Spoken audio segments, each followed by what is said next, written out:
The sentencing of Derek Alvarez marked the legal end of the case, but for the Walker family the story did not end in the courtroom. Justice had been pronounced, but justice did not bring Hannah home. The absence of her body left an open wound, a silence that no verdict could fill. In the months following Alvarez's conviction, life in Ridgewood slowly tried to resume. The town that had once been defined by trust and routine carried scars now. Parents who once let their children walk to the bus stop alone began accompanying them every morning. Porch lights that once went dark at bedtime now stayed on through the night. Conversations at grocery stores or gas stations always seemed to circle back to the same name, Hannah. The Walker home became a quiet shrine to their daughter. Hannah's room remained untouched. Her bed, neatly made, still carried the colorful pillows she had arranged months earlier. Her notebooks lay on the desk, the last page filled with half-finished doodles. Monica often sat there at night, staring at the handwriting, running her fingers along the paper as if touch could summon her daughter back. Robert handled grief differently. For him, pain demanded action. He became relentless in organizing search efforts, contacting private investigators, and working with nonprofits dedicated to missing persons. On weekends, volunteers would gather with maps and flashlights, combing wooded trails, riverbanks, and abandoned lots. Each search ended in disappointment, but Robert refused to stop. "One day," he told reporters, "we'll bring her home. One day we'll lay her to rest the way she deserves." The media, which had once descended in full force, slowly shifted away, leaving the family in quieter isolation. But anniversaries always brought the cameras back. On March 16th each year vigils were held. Candles flickered in the night as classmates, neighbors, and strangers gathered to remember Hannah.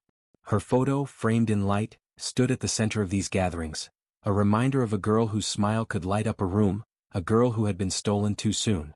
For the Walkers, Alvarez's silence was the cruelest torment. Even after conviction he never admitted guilt. He never revealed what he had done with Hannah's body. He clung to his claims of innocence, as if denying the obvious could erase the evidence against him. To Monica this silence felt like a second crime. "He knows," she said in an interview. "He knows what happened. He knows where she is. And he chooses to let us suffer every day." The case began to resonate beyond Ridgewood.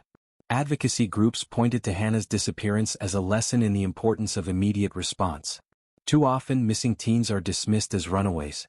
But in Hannah's case, law enforcement had taken the report seriously from the start, and that speed may have been what secured crucial evidence before it was lost. Schools began to adjust policies as well.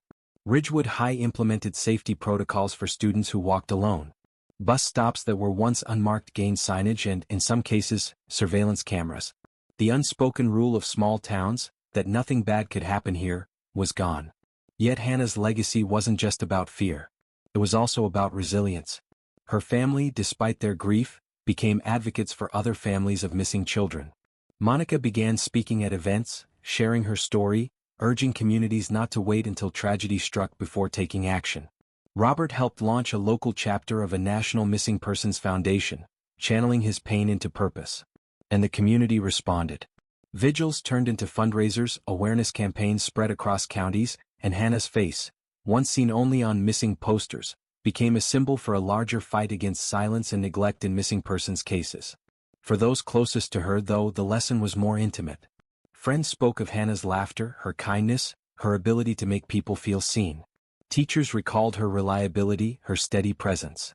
To them, her story was a reminder to value the ordinary moments. The text messages, the shared jokes, the quick smiles in hallways. None of them had known that their last conversation with Hannah would, in fact, be their last. In the end, the case of Hannah Walker left behind a dual legacy. On one side, it was a story of tragedy, a young life cut short, a family left to grieve without closure.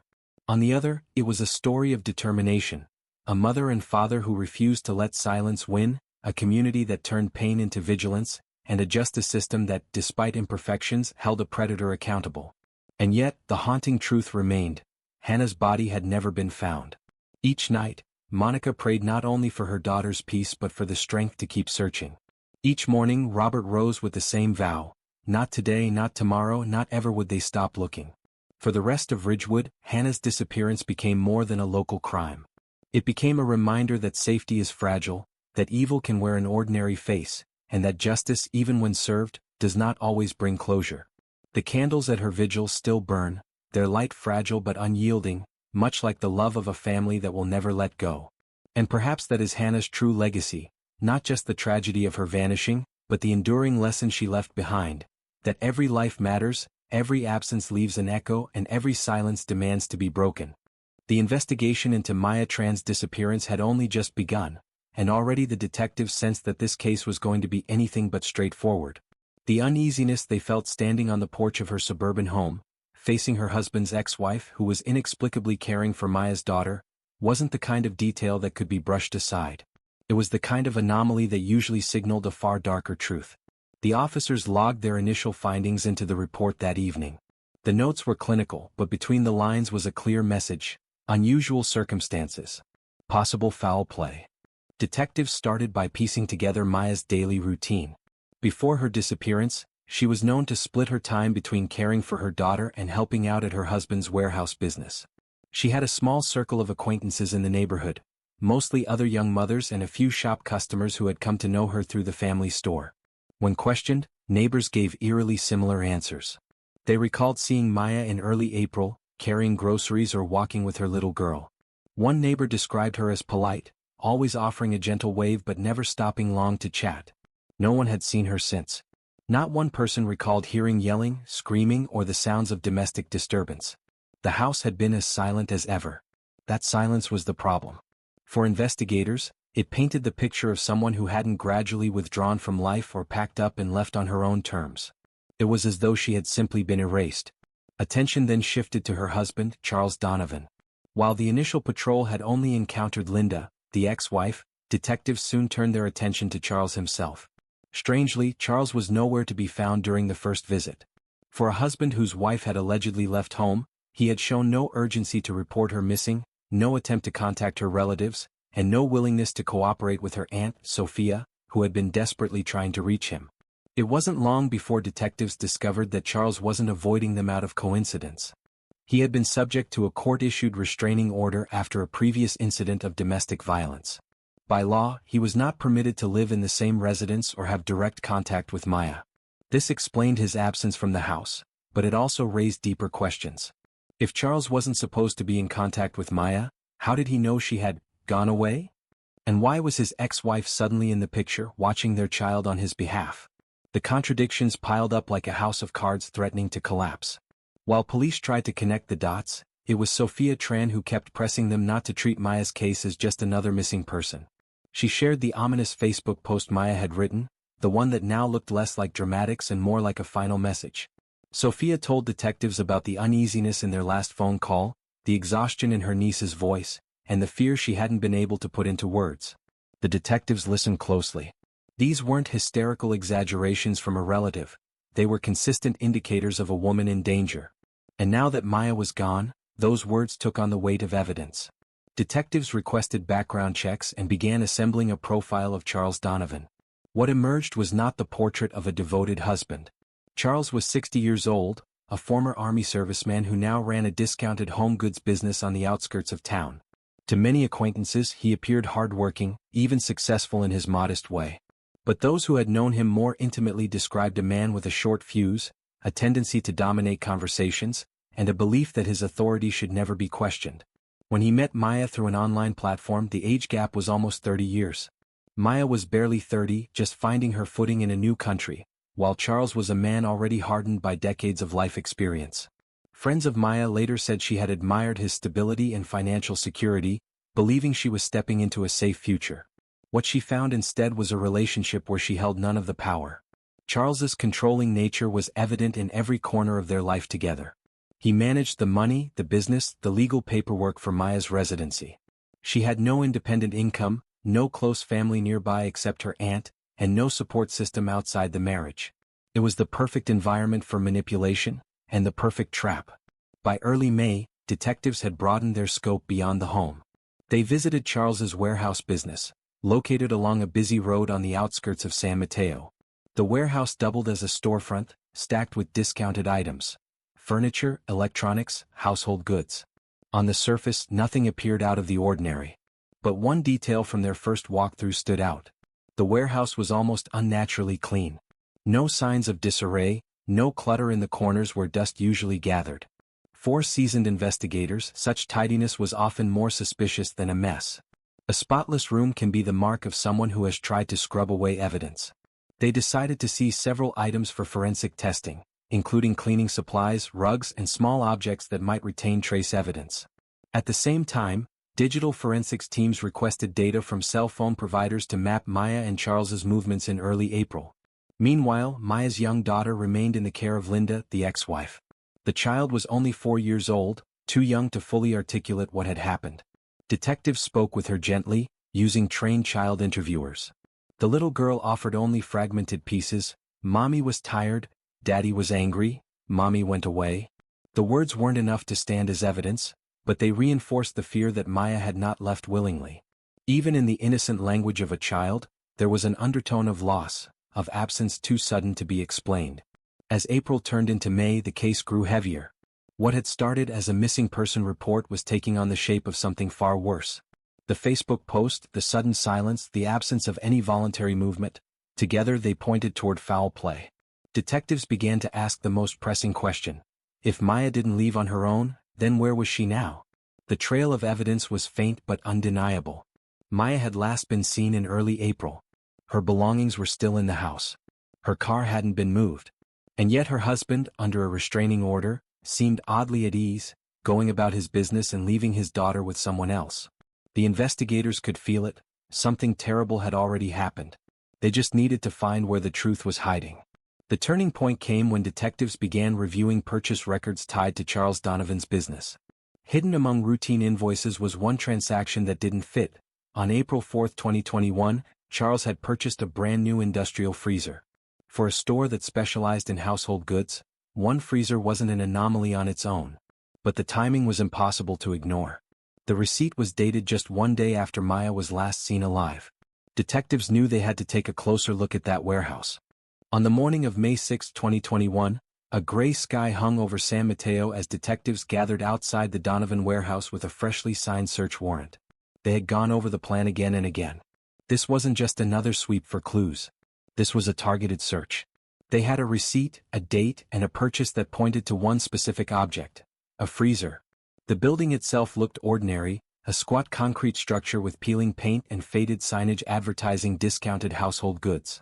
Delivery trucks rattled down the highway nearby, and the hum of traffic mixed with the sound of keys jangling as the officers prepared to enter. Inside, the air was cool and smelled faintly of dust and cardboard. Rows of stacked boxes towered over the investigators as they walked through, their footsteps echoing against the concrete floor. At first glance, the place looked like any other discount warehouse, cluttered yet organized, a maze of merchandise. But as the detectives moved deeper inside, one object broke the pattern. There, in the middle of the floor, sat a chest freezer. Its white enamel surface gleamed under the harsh fluorescent lights.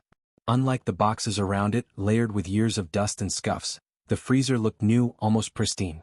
For seasoned investigators, it was like a red flag waving in the open. Detective Alvarez, the lead on the case, paused a few feet away. He lowered his voice, though the warehouse was empty. "This is it," he muttered. His partner, Detective Owens, nodded, pulling on a pair of latex gloves. Every step closer to the freezer seemed to thicken the air. The hum of its compressor filled the silence, steady and mechanical, as if mocking the tension of the humans standing around it. Owens bent down, tracing a gloved hand along the spotless surface. "Brand new. No scratches. Doesn't belong here," he said quietly. They checked the plug. Connected. The light on the control panel glowed green. The machine was running. Owens glanced at Alvarez. "You ready?" Alvarez gave a grim nod. Together they positioned themselves on either side. Owens reached for the handle, his hand trembling slightly despite years on the force. He took a deep breath, lifted the lid, and the cold breath of the freezer spilled into the air. For a few seconds no one moved. Then, slowly, the contents came into view. Wrapped tightly in layers of clear plastic was a human form. Frost clung to the surface, a crystalline layer sealing the shape inside. Even through the distortion of the wrapping, it was unmistakable, a woman's body. The detectives froze, their own breath catching. Alvarez reached instinctively for his radio, his voice low and controlled. "We have a body. Repeat, we have a body. Secure the scene." The warehouse shifted instantly from a place of suspicion to a crime scene. Yellow tape went up, cameras began flashing, and forensic technicians moved in with the precision of surgeons. The freezer was photographed from every angle before anyone laid a hand on its contents. As the plastic was carefully cut away, the reality settled like a weight in the room. The woman inside was Maya Tran. Her skin had taken on the pale, unnatural tone of someone preserved in the cold for weeks. Her features, though distorted by frost, were still recognizable to those who had seen her photos. A small silver necklace clung to her neck, frozen against her skin, the same one her Aunt Sophia remembered her wearing the last time they met. Forensic pathologists examined the body right there before moving it. They noted faint bruises along the arms and around the neck, subtle but consistent with suffocation. No blood, no obvious stab wounds, no signs of poison in the preliminary tests. The freezing had masked nearly every trace, making the exact cause of death frustratingly elusive. But this much was certain: Maya hadn't climbed into the freezer herself. Detectives Alvarez and Owens stood back as the body was lifted carefully into a transport stretcher. The silence in the warehouse was thick, broken only by the clicks of cameras and the hum of the freezer that had hidden the truth for over a month. Later that evening at the San Mateo County Forensic Lab, the official pronouncement came: homicide. The exact mechanism might remain uncertain, but all evidence pointed toward deliberate killing. The bruises, the concealment, the timing, it was no accident, no suicide.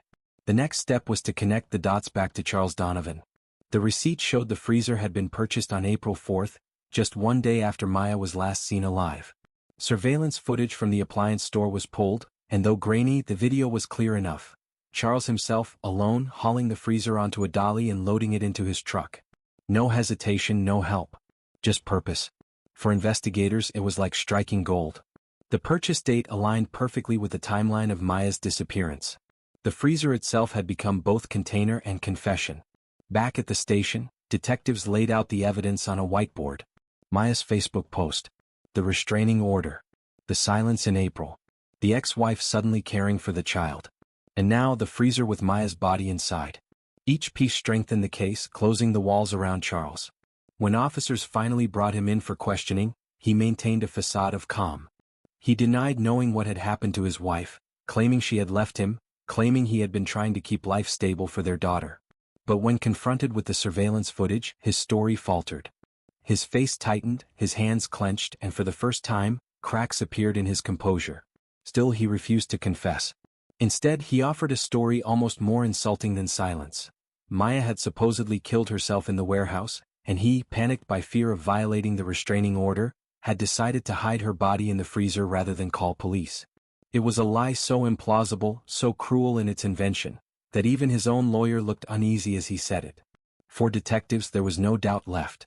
They could not yet prove with absolute certainty how Maya had been killed, but they could prove who had hidden her, who had bought the freezer, and who had every reason to silence her. That night, as the evidence was catalogued and the body released to the coroner, Sophia was informed. The call came in late, her hands trembling as she picked up the phone. The words cut through her heart. Her niece had been found but not alive. Sophia sank into a chair, staring into the dark, knowing the prophecy in Maya's final post had come true. And so, the disappearance was no longer a mystery. It was murder. Now came the fight for justice. The discovery of Maya Tran's body inside the freezer transformed the investigation overnight. What had begun as a missing person case was now officially a homicide. The freezer was not just a container for the crime, it was the silent witness that tied everything together. For detectives, the challenge shifted from finding Maya to proving beyond doubt that her husband, Charles Donovan, was the one who had put her there. The evidence board in the San Mateo County Sheriff's Office filled quickly. At the center was a photograph of Maya, her smile frozen in time, surrounded by printouts of her Facebook post, the receipt for the freezer, and still images from the grainy surveillance footage at the appliance store. Around these were the restraining orders, the testimonies of neighbors, and notes from the child interview. Piece by piece, the web closed in on Charles. Detectives knew they had to reconstruct the timeline of April 3rd, the day Maya was last seen alive. They started with her cell phone records. Data from the nearest towers showed her device had pinged near Charles's warehouse in the early evening hours. That matched what detectives already suspected. Charles had lured or forced her to meet him there. After that point, her phone went dark. No calls, no texts, no activity. It was as if her presence in the digital world had been switched off permanently at that moment. Charles's phone, on the other hand, told a different story. Investigators noticed multiple signals placing him at the warehouse that same night, overlapping with Maya's final movements. Then, on April 4, his phone data showed him near the appliance store where he purchased the freezer. He hadn't even tried to disguise the trail. Technology placed him at every crucial point, weaving a pattern too precise to dismiss. But detectives knew that circumstantial evidence alone wouldn't always be enough in court, especially when the defense would likely attack the lack of a definitive cause of death. They needed witnesses, voices that could confirm the context in which this tragedy unfolded. That's when they returned to Maya's aunt, Sophia. Sitting across from detectives in the interview room, Sophia looked drained. She clutched a small photo of Maya, her hands trembling as she recalled the last conversations with her niece.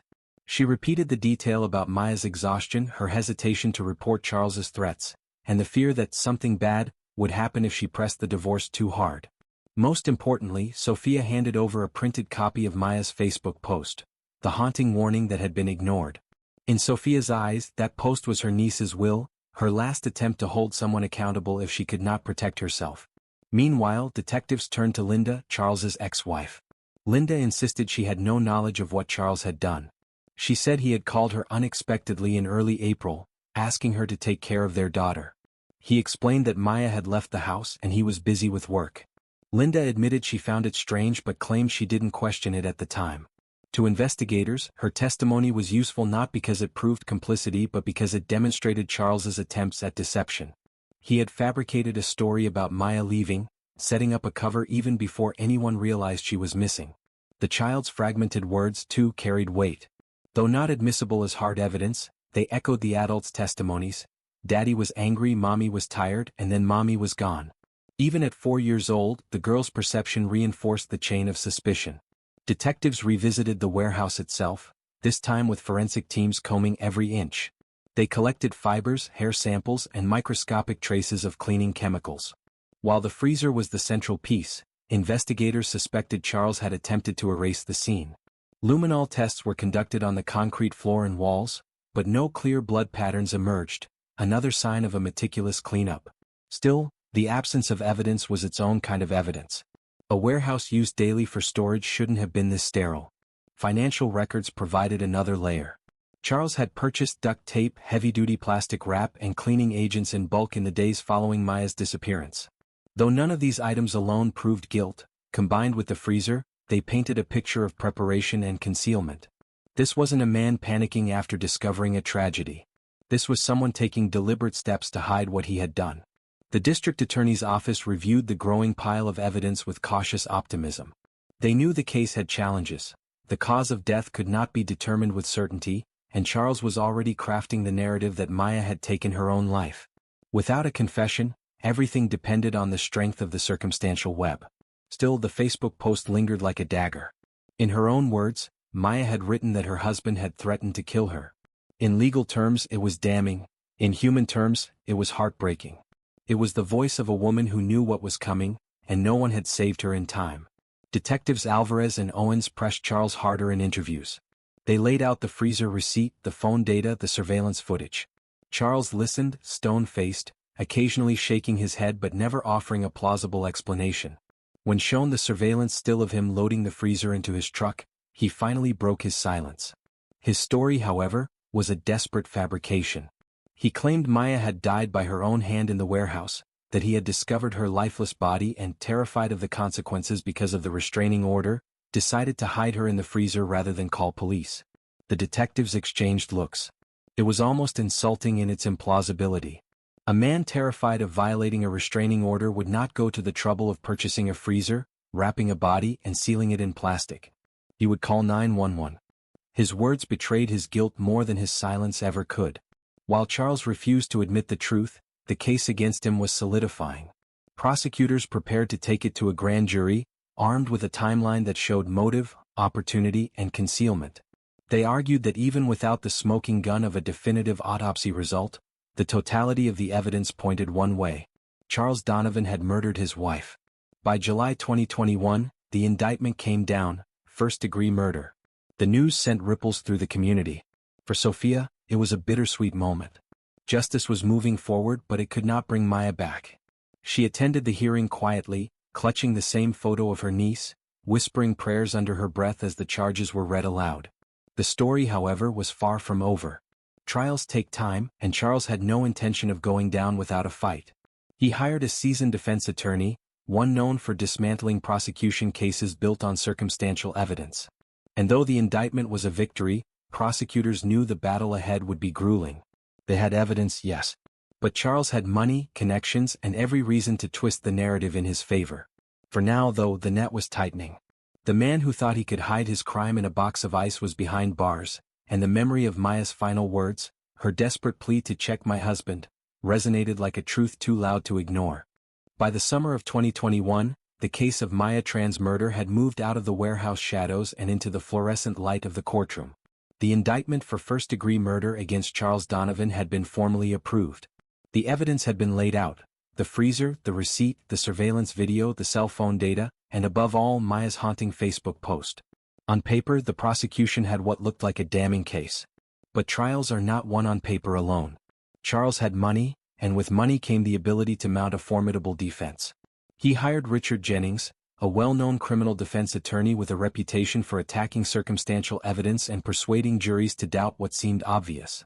Jennings wasn't just skilled in the courtroom, he was theatrical, confident, and unafraid to turn the spotlight back on the prosecution's weaknesses. For Assistant District Attorney Lindsey Bond, the lead prosecutor, this case carried heavy weight. It wasn't only about securing a conviction, it was about giving voice to a woman who had tried to warn the world before her death. Lindsey knew that if she lost, Maya's story would be buried a second time, this time under legal doubt. She built her case meticulously, leaning on a strategy that emphasized Charles's controlling history, his threats, and the impossibility of his suicide story. As the pretrial hearings unfolded, both sides revealed glimpses of their strategies. Jennings immediately targeted the autopsy report.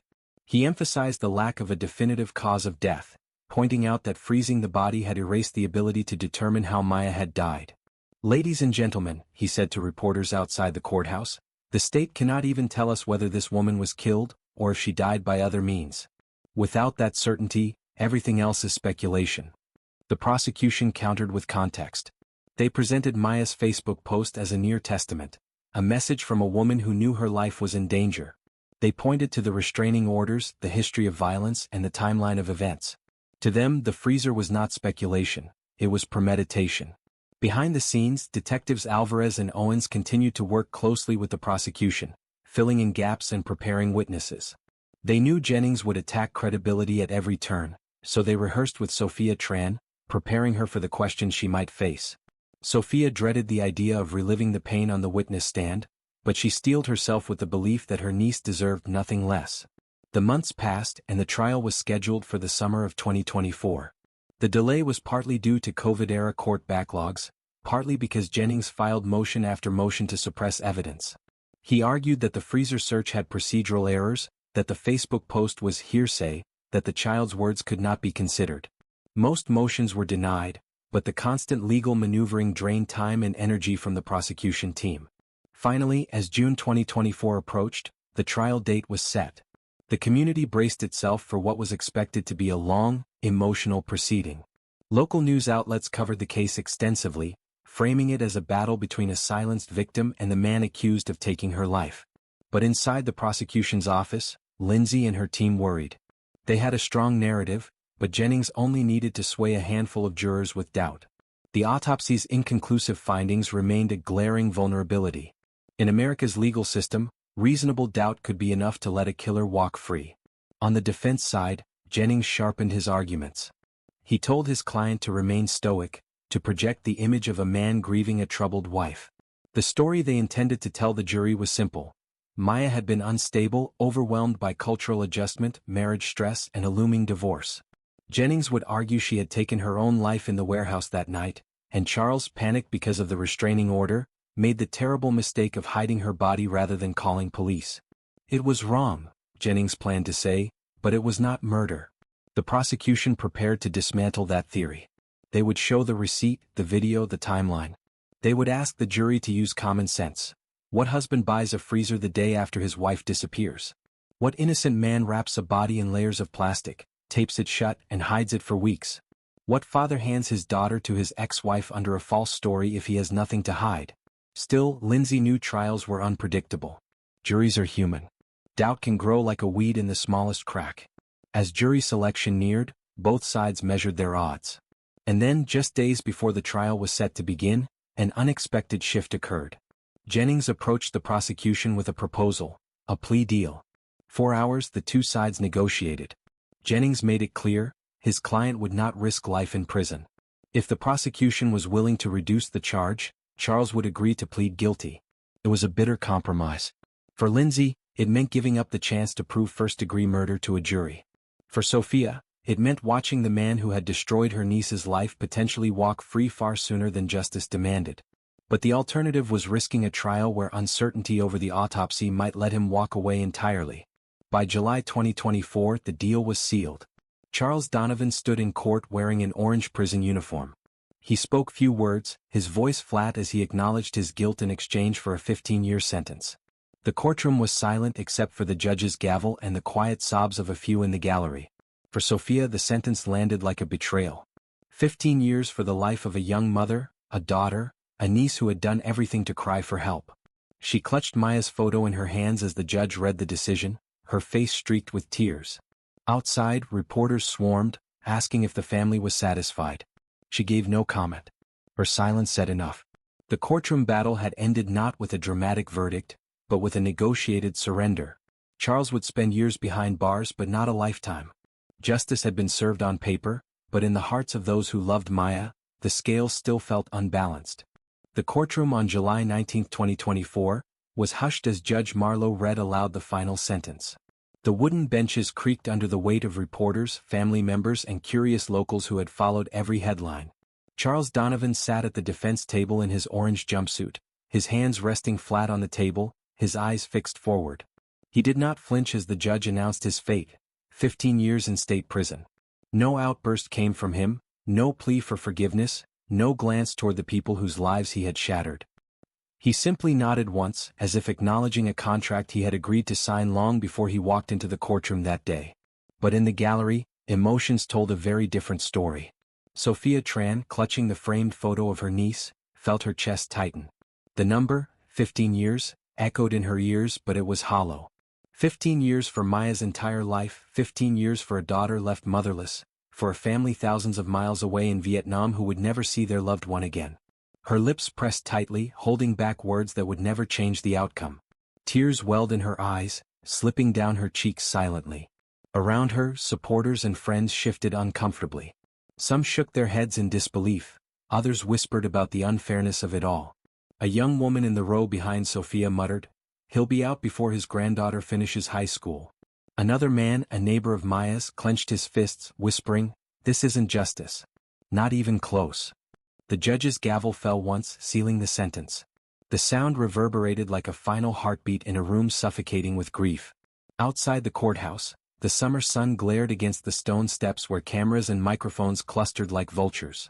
Reporters shouted questions as Sophia emerged, but she kept her eyes lowered, the photo of Maya held against her chest like armor. Her silence spoke louder than any prepared statement. It was the silence of someone who had carried the burden from the beginning, who had raised the alarm, who had found the courage to keep pushing until Maya was found. And now, after all of it, she left with nothing more than a 15-year promise from the justice system. For the prosecution team, the day was bittersweet. Assistant District Attorney Lindsay Bond faced the press with careful words. "This case was challenging from the start," she said, her voice steady though her eyes betrayed exhaustion. "We secured accountability. The defendant admitted guilt. That matters. But we recognize no sentence can restore what was lost." It was the statement of someone who had fought hard, compromised harder, and walked away knowing the law sometimes falls short of the human need for balance. Behind her, Detective Alvarez gave a short nod to the cameras but declined to speak. For him and his partner Owens, the freezer, the surveillance footage, the phone records, those were pieces of the puzzle they had fit together. They had given Maya back her voice. Yet watching the man they believed had killed her receive just 15 years left a bitter taste. They knew, as Sophia knew, that time would move differently for Charles than for those who mourned. In the weeks that followed, the community wrestled with the outcome. Opinion columns and local newspapers debated whether justice had been served. Some argued that without a definitive autopsy, the prosecution's decision to accept a plea was strategic. a safeguard against the risk of Charles walking free entirely. Others argued that it sent the wrong message, that victims of domestic abuse and immigrant women deserved more than half measures of justice. On social media, Maya's final Facebook post resurfaced again and again. Screenshots circulated, shared with captions like "She warned us," and "Her words were ignored." For many, it became a chilling reminder of how cries for help are often dismissed until it is too late. Advocacy groups picked up the story, linking it to broader issues of domestic violence, particularly within immigrant communities where language barriers and dependency can isolate victims. Sophia retreated from the public eye. She stopped granting interviews, stopped answering reporters' calls. Her grief was too raw to be dissected by strangers. She spent her days quietly, often visiting the small memorial that friends had set up outside the warehouse where Maya's body had been found. Flowers wilted under the summer sun, but Sophia returned with fresh ones each week, laying them gently beside the faded photos and handwritten notes. The little girl Maya had left behind was too young to fully understand the weight of what had happened. In her small world, her mother was simply gone, replaced by the routines of living with extended family. Sometimes she asked when Mommy was coming back. Sophia had no answers that a 4-year-old could grasp. She only held the child tighter, whispering promises she wasn't sure how to keep. Meanwhile, Charles began serving his sentence in a state correctional facility. Reports described him as detached, keeping mostly to himself, avoiding altercations. To some, that was evidence of a man resigned to his fate. To others, it was proof of his cold nature, a man capable of compartmentalizing even the most monstrous act. 15 years, with credit for time served, meant he could be eligible for release well before his 70th birthday. That thought haunted Sophia most of all. The man who had taken Maya's life might one day walk free. For detectives Alvarez and Owens, the case closed but never left their thoughts. They had worked dozens of investigations, but the image of the freezer in the warehouse stayed with them. It was not the gore of the discovery, they had seen worse in their careers. It was the symbolism of it. A woman's life reduced to a secret hidden under ice, while the world outside carried on unaware. For them, Maya's case was not just another file. It was a reminder of how easily warnings can be missed, and how fragile the line is between safety and tragedy.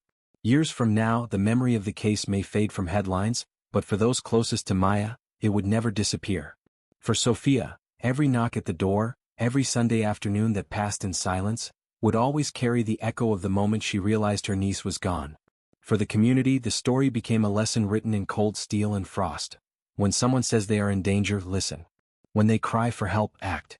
And in that quiet courtroom on a hot July day, as a man walked away with 15 years while a woman lay forever beneath the weight of silence, justice revealed itself not as absolute, but as something complicated, flawed, and painfully human. The story of Maya Tran did not end with the sentencing gavel that struck down in July 2024. If anything, that moment only began a new chapter, one that lived in whispers across her community, in advocacy groups that took up her name, and in the private grief of her family. Justice, at least in its legal form, had been rendered. But justice in its truest sense, balancing what was lost, remained forever out of reach. For Sophia Tran, life became divided into two eras, before April 2021 and after. Before, Sundays had meant phone calls with Maya, laughter about little things, updates about her daughter. After, Sundays meant silence. The phone no longer rang. Instead, Sophia found herself visiting the small memorial near the warehouse where the freezer had once stood. Friends and strangers left flowers, candles, handwritten notes. Sometimes Sophia would kneel there, brushing leaves away from the stone, whispering to her niece as if the young woman could still hear her. The grief was heavy, but it was also resolute. Sophia began speaking, quietly at first, then with more conviction, about Maya's story. She attended meetings of local advocacy groups working to prevent domestic violence. She stood before small audiences at community centers, telling them what it meant to ignore warning signs, how dangerous silence can be. Her voice cracked often, but she kept going. She wrote it down, Sophia would say, holding a copy of Maya's Facebook post. She told us, and we didn't move fast enough. Don't let another woman's words be ignored. Across San Mateo and beyond, the case stirred broader conversations. Domestic violence hotlines reported increases in calls after news coverage of the trial.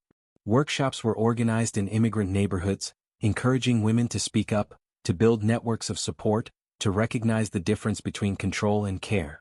Some of those who attended carried Maya's face on flyers, her smile now a symbol of both tragedy and resilience. Meanwhile, journalists kept returning to the Facebook post. Screenshots of her words, so stark, so prophetic, circulated online. They became part of a larger conversation about how often social media posts of despair are brushed off as melodrama. Comment threads filled with admissions from others. I wrote something like this once and nobody called me either. I saw my friend post something and I didn't know what to do. I wish I had done more. Maya's legacy was teaching people that even a single post could be a last lifeline. But for Sophia and the family, the public conversations were only one side. The private side was a little girl growing up without her mother. Maya's daughter was still too young to understand in 2024, but as years would pass, she would have questions. Sophia prepared herself for that inevitability. She collected photos, letters, and memories of Maya in a box, a kind of time capsule. One day, when the girl was old enough, she would open it and see her mother not just as a victim, but as a person, vibrant, hopeful, and brave. Charles Donovan remained behind bars, his 15-year sentence ticking away. His name would eventually fade from headlines, but inside the prison system he lived quietly, keeping to himself. For those on the outside, his silence was infuriating. He never offered remorse, never explained what truly happened in those final moments inside the warehouse. The story he had spun about suicide was never convincing, yet he clung to it. Perhaps it was easier for him to believe his own lie than face the truth of what he had done. To the investigators who had worked the case, the details remained etched in memory. Detective Alvarez once told a colleague that the image of that freezer would never leave him. It wasn't the body itself, though that was harrowing, it was the symbol. She was alive one day, gone the next, and hidden in plain sight. All the while, people drove past that warehouse, never knowing what was inside. "That's what gets me," he said. His partner Owens agreed, adding, "You can scrub a floor clean, but you can't scrub away the truth. It always finds its way out." For the wider community, Maya's story became a cautionary tale. Churches and cultural associations invited speakers to address domestic violence, an issue that was often kept behind closed doors. Flyers in Vietnamese and English circulated with hotline numbers. Some groups created workshops for men as well, addressing control, anger, and the responsibilities of relationships. It was not that Maya's death had solved anything. It was that her death had forced people to confront what they had avoided too long. The plea deal remained a sore point. Many argued that 15 years was too lenient, that it undervalued Maya's life. Editorials in local newspapers called it a compromise born of legal necessity, but one that left bitterness in its wake. Others argued pragmatically that it was better than risking a full acquittal. But to Sophia, those arguments were hollow. Every day without Maya was a life sentence. Charles's years behind bars, however many or few, would never measure up. Still, Sophia held on to what little solace she could. Charles had admitted guilt. The freezer had been opened. Maya had been found. Her voice, once confined to a desperate social media post, had become part of something larger. She didn't disappear without being heard, Sophia reminded herself. She left us words and now the world knows them. As time moved forward, the memory of Maya's case lingered like a shadow across San Mateo. New families moved into the neighborhood, new businesses replaced the old warehouse, but those who had lived through the case never forgot. For them, the hum of a freezer, the silence of a missing phone call, the tremble of a relative's voice reporting something wrong, all of it carried meaning now. In the end, Maya's legacy was not defined solely by her death, but by the message she left behind and the awareness it sparked. She had been a woman who loved her daughter, who tried to make a life in a new land, who saw the danger closing in and tried to warn those around her. Her words lived on, etched into the conscience of a community. "If I am found dead, please check my husband." They were the words that solved her case, the words that forced the truth into the light, and the words that now reminded everyone who read them to never dismiss a cry for help again. And so, though Maya's voice had been silenced in life, in death it continued to echo, warning, urging, and teaching. Her story, painful as it was, became a reminder that justice is not only found in sentences or verdicts. Sometimes, justice is found in the voices we choose to hear before it is too late.